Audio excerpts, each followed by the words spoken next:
My name is Joe, and I'm a real alcoholic. Hey, Joe. Thank you, Richard, for allowing me to come up here and speak. It's a pleasure. It's been a while, and I'm a little bit rusty, but it'll come back to me. Y'all ready for one hell of a story? Someone asked me if I was a little bit nervous before the meeting. I think the question is, are y'all nervous? Well, I'll try to tell you what it was like, what happened, and what it's like now.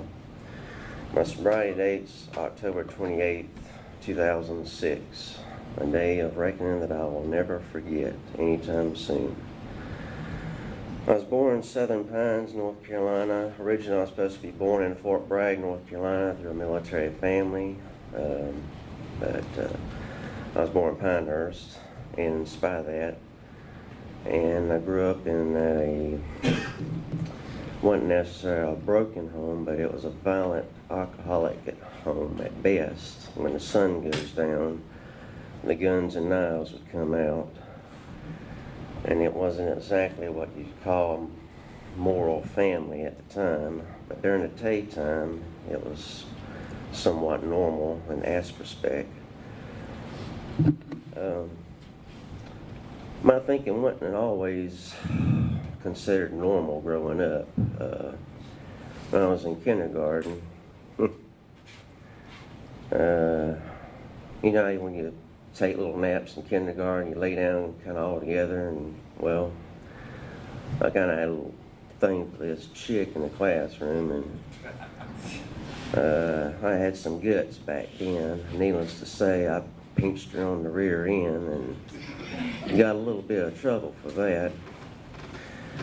Well, things got a little bit more bolder. I got to the first grade, and I had a redhead teacher, and I had a little thing for her too, and walked up to her and pinched her on the tits, and well, it just went downhill from there. And then I went to second grade and had a thing for this girl in class, and gave her a Valentine's card and gave her one juicy one right on the smacker. So as you can tell, I didn't give two sides a flip of a coin which way it went. But going back to school, I guess you'd say I was an average student. Somewhat lazy, didn't want to do all the work. If I was really into something, I would give it my best and do pretty well at it. Probably like most of y'all, I always wanted to take the softer, easier, shortest way. I was always quiet. Some referred to me as shy. I referred to it as doing my homework, because I didn't know who all exactly I might be dealing with. So I'll go to the family lifestyle. I grew up in a conservative family.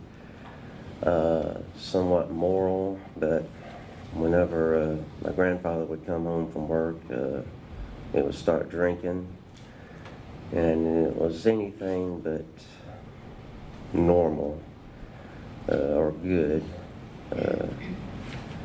My grandfather was very stern. If someone came walking up in the yard, if he didn't have a gun or a rifle or a shotgun, he'd take the pitchfork and run their ass off. And all that instilled thinking rubbed off on me later on in life.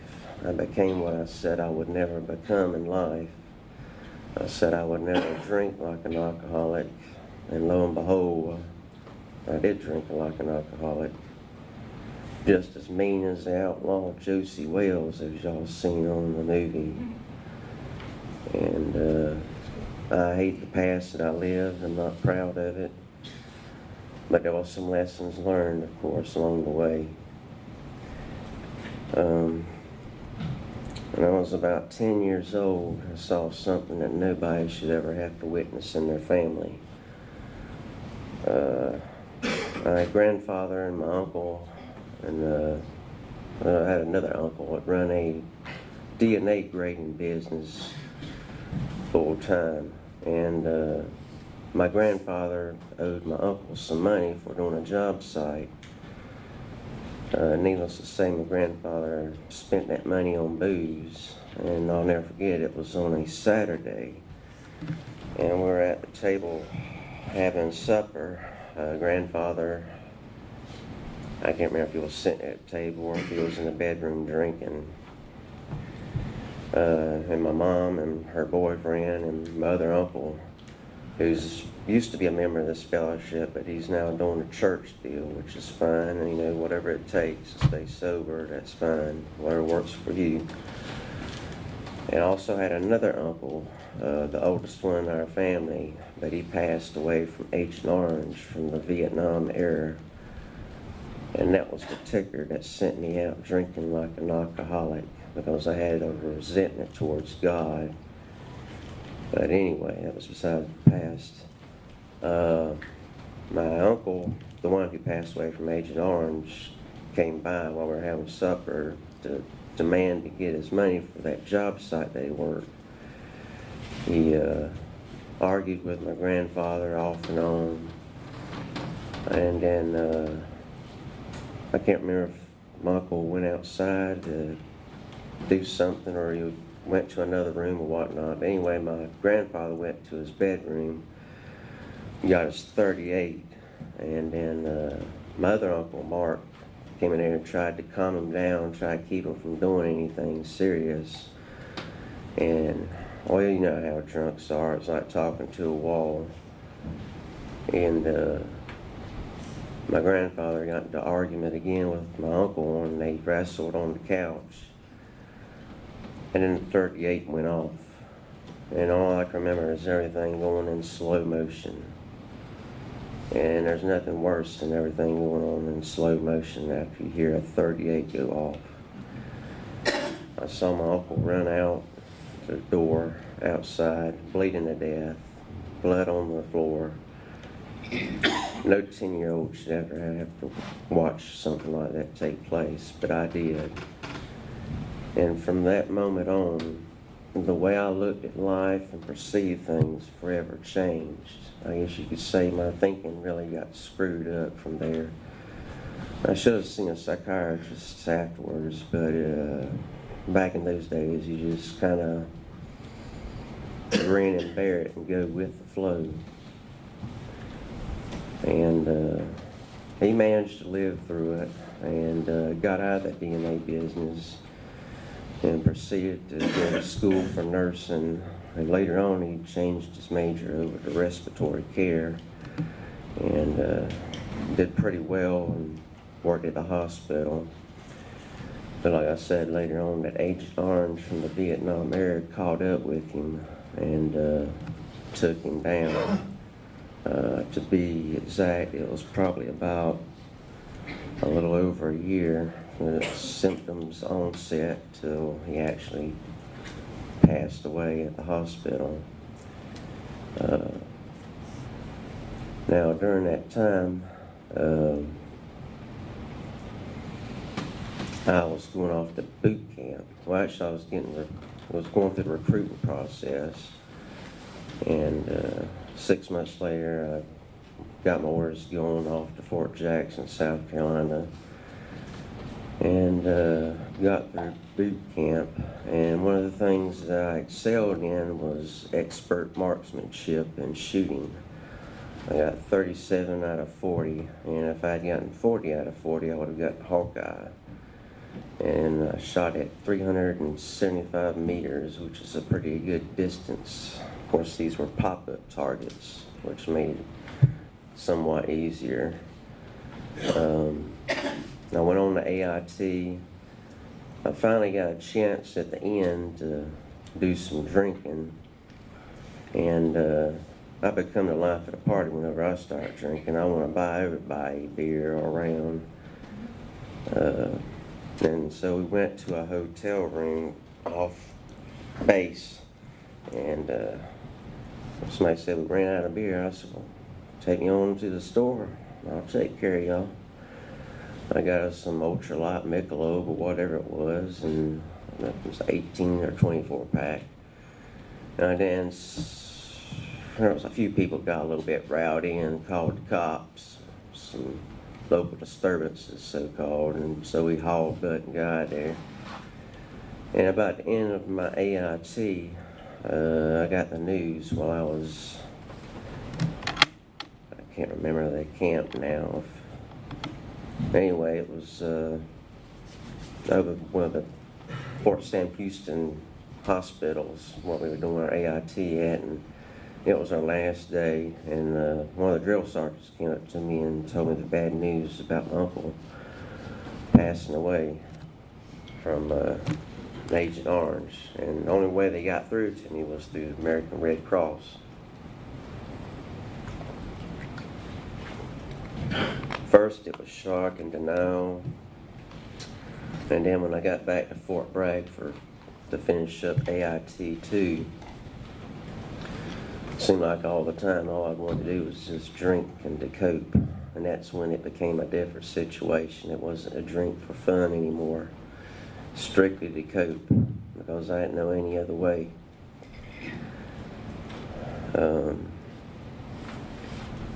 My performance wasn't all that great because of my distractions from being depressed and drinking, but I managed to graduate and get my degree, got out, and went back to my reserve unit, and continued for about a year doing reserve work on the weekends.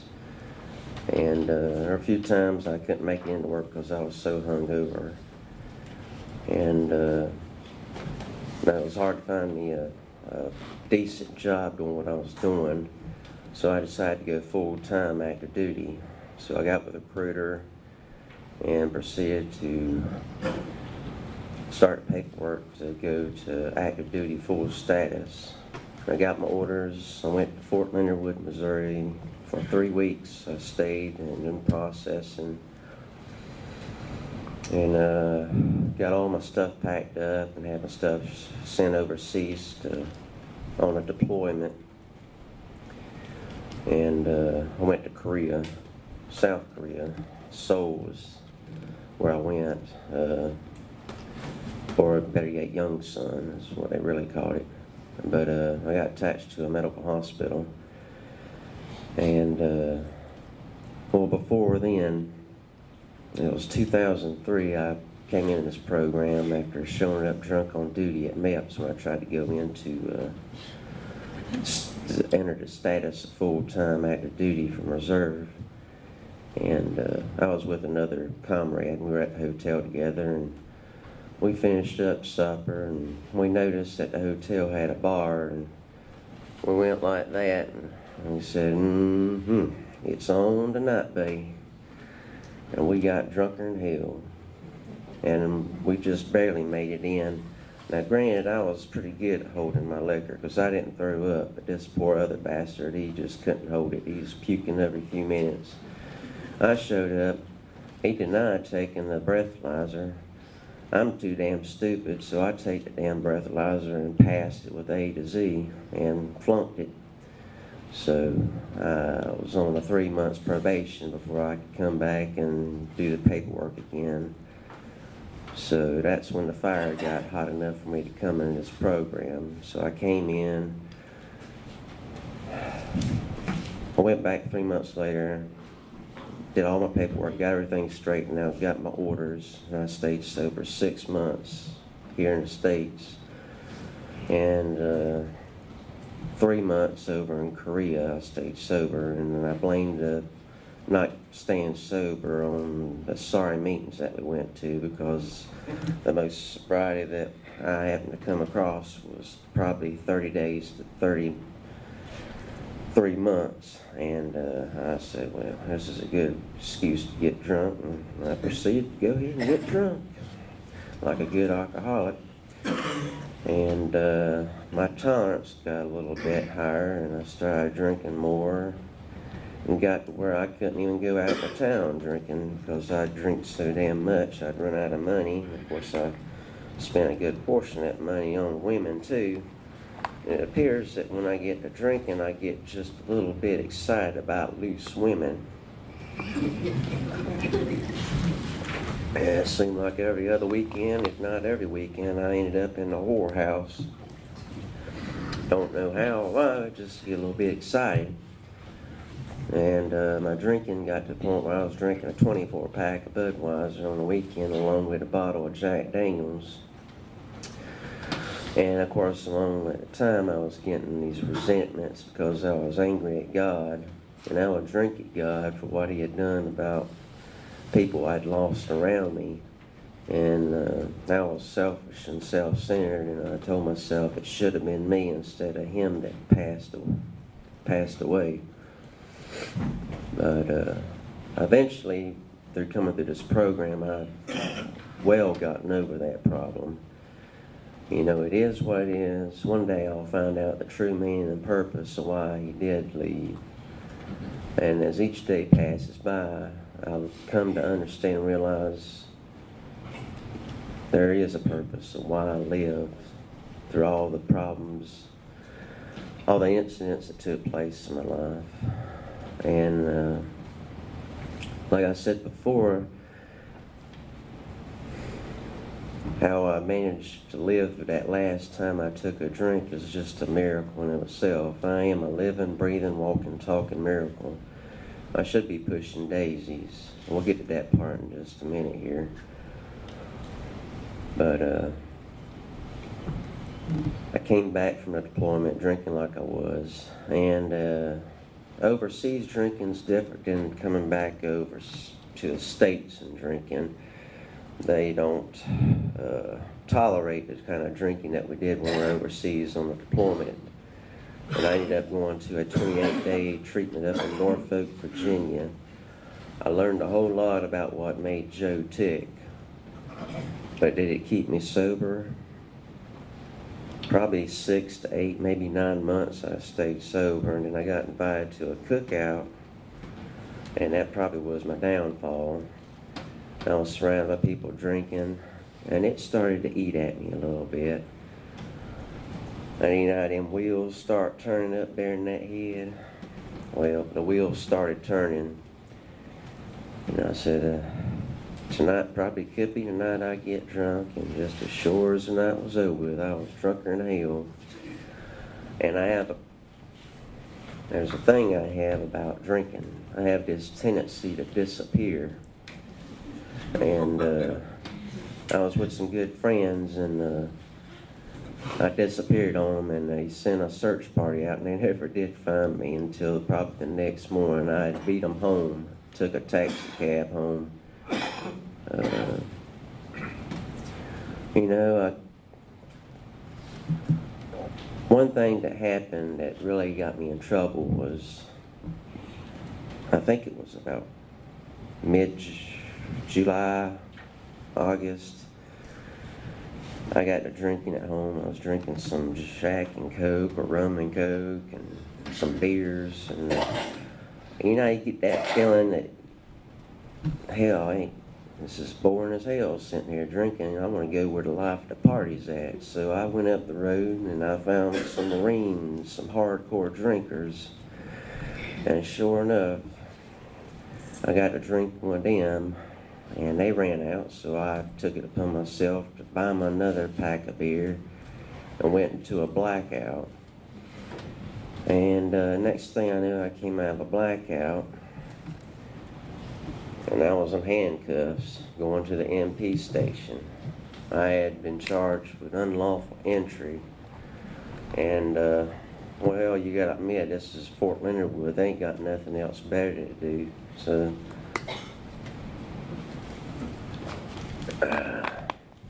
they charged me, and it kind of scared me at first because I didn't know what I had done. Somehow I jimmied myself into their house with a knife, and I don't recall that. And a few months later, I was discharged. But let me back up, because there's something else that I forgot to mention that's going to be very explicit in nature, very disturbing. I guess I was about 21 or 22. I was desperate looking for a place to fit in life. And after having some huge resentments towards some people and God, I decided to join a mob. And I'm not proud of the things that I did while I was in the mob. I ended up hurting some people and probably hurt myself in the process. But I was desperately looking for somewhere to fit in. And these guys could fish like, they could drink like a fish. Just like some Marines. Hell, I guess you'd have to if you did the kind of things these guys did. And I fit in right with them, because I was mean and crazier than hell. And it got to the point when I would drink, and I would become an animal right straight out of the gates of hell. Probably had thoughts that went through my head that made the devil look like a princess. Enough hatred and meanness to wipe mankind over 100-fold. And I was resentful of the way I had gone through life and the things that had happened. Needless to say, I ended up getting out of the mob and had to fake my own disappearance because of some things that happened. And you don't want to screw with the mob. These are the kind of cold-blooded killers that'll kill you, your family, kill all your friends, kill your neighbor's dog, burn your damn house to the ground. They don't care. They're just as mean as anything. And so I got out, and things with my drinking didn't change at all. And I was still the same person. I just didn't affiliate with those kind of people anymore. And so going back to, where was that?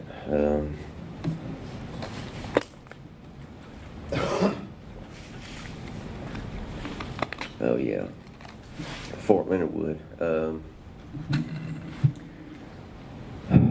I was getting discharged, and I didn't like it too much because I got honorable discharge, but I wanted to have the possibility of working for the government after I got out, and I didn't exactly get that option. But my NCO made sure that I got the benefit of a doubt to be taken care of by the VA.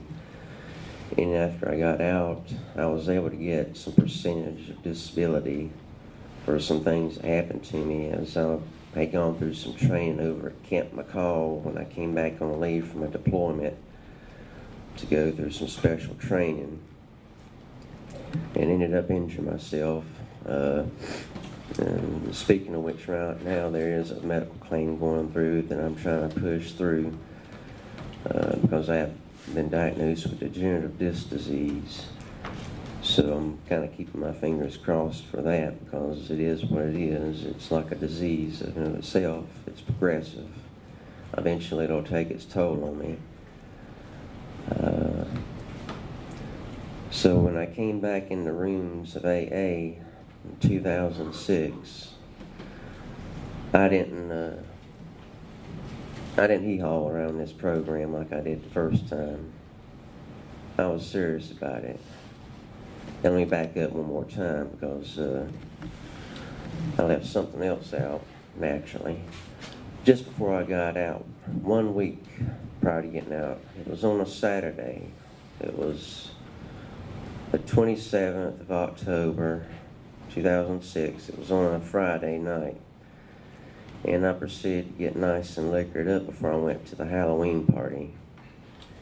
And I went next door to the party, and I went straight to the refrigerator, and there she was, Dr. Jim Beam, uncapped. I grabbed the biggest glass I could find and poured the whole thing until it overflowed and slammed it down, and then poured another full glass and slammed it down. Hell, I might have drank the whole bottle, I don't remember. It was a pretty foggy night that night.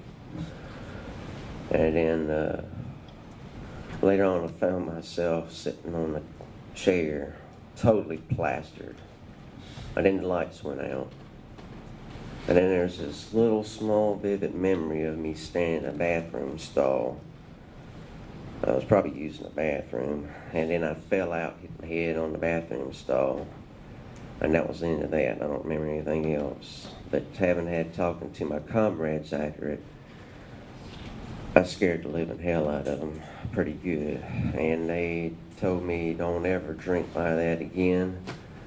I had scared the living hell out of them. So I can't remember if they told me I had a knife in my hand and I was chasing them around, screaming at the top of my lungs, trying to kill them. But that's the kind of thing that happens when you drink the hard stuff like I do. And back then, you didn't drink the light beer stuff. I came up drinking anything from Jack Daniels, moonshine with peaches. Hell, I even drank Everclear straight. I was that mean and crazy. It didn't make a damn to me what I drank. I probably would have drank some diesel fuel. I used to go in these places that would make the hair on your neck stand up. But, as soon as I get the first few down, it was all right. I was comfortable in my own skin, and it didn't matter who I was around. And, so let's see. There was something else I was going to mention.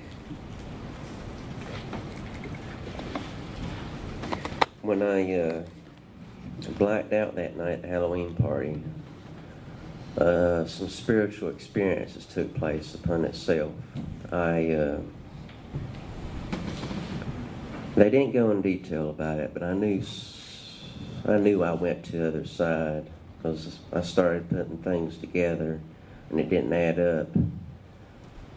And they said I was unconscious for 8 hours, but they didn't tell me whether or not I had died there in the emergency room and was revived or not. Somewhere in that process, I went upstairs to meet the Creator, and I was being judged by the books of life.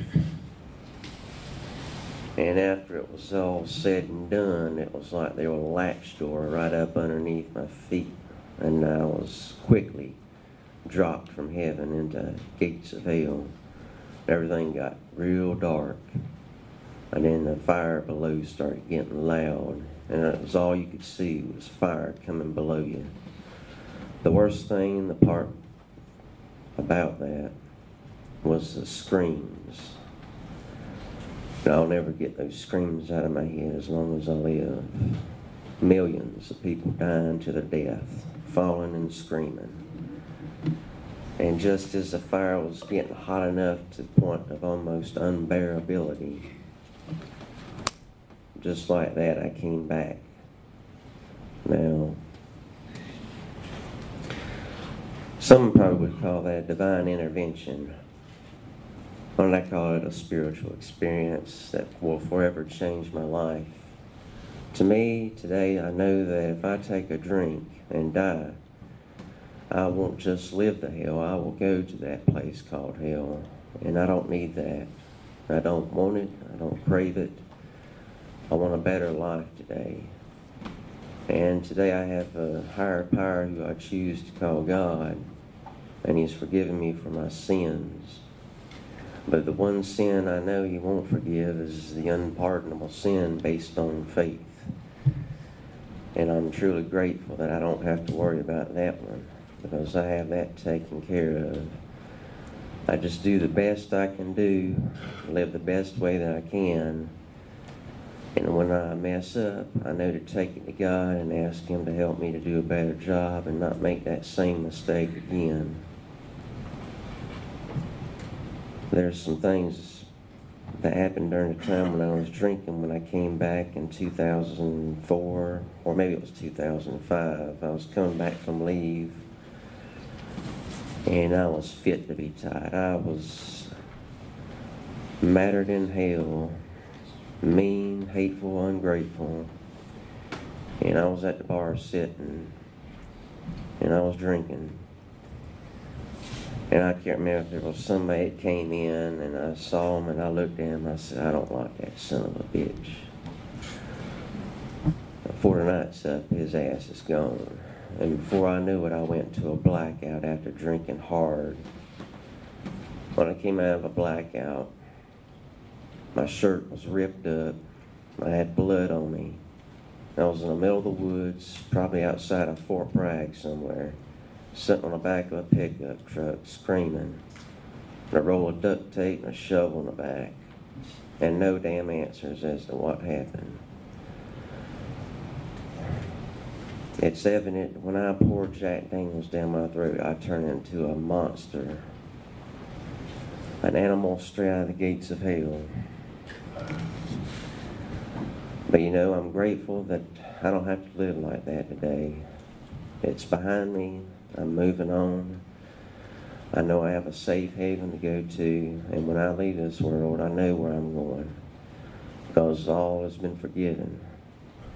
But if I decide to take that drink and separate myself from God, it's like one person says, I might have another drunk left in me, but I've used up all my sobering up, and I truly believe that.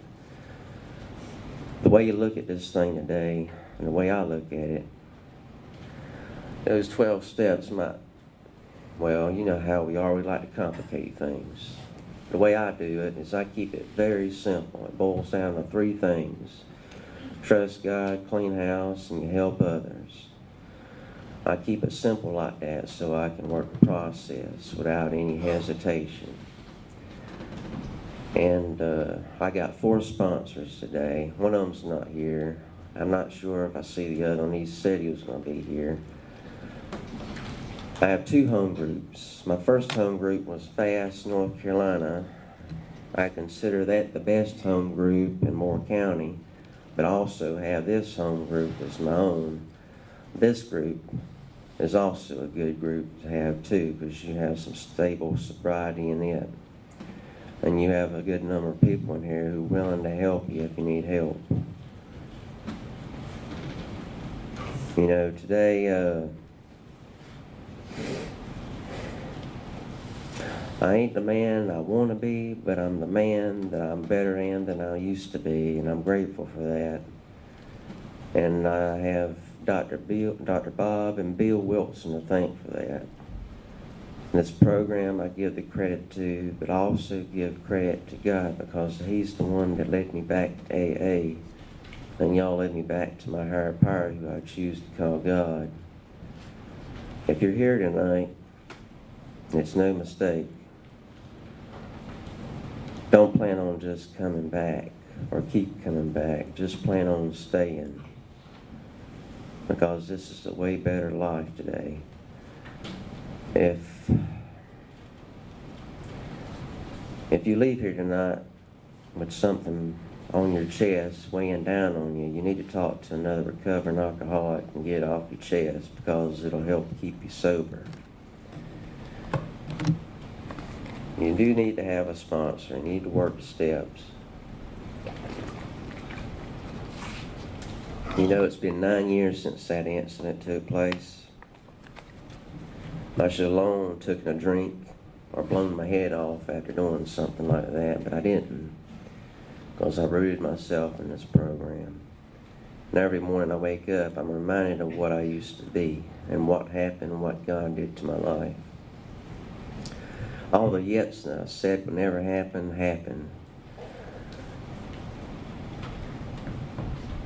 And I'm thankful for every drink that I took that got me here. But I'm grateful that it didn't totally take me out of the picture. Today is a way better life. And I can't think of any other place I'd rather be than to be here tonight. And for that, I'm very grateful. So, again, I'm Joe, and I'm a real alcoholic. Trust God, clean house, help others. I thank you for allowing me to share.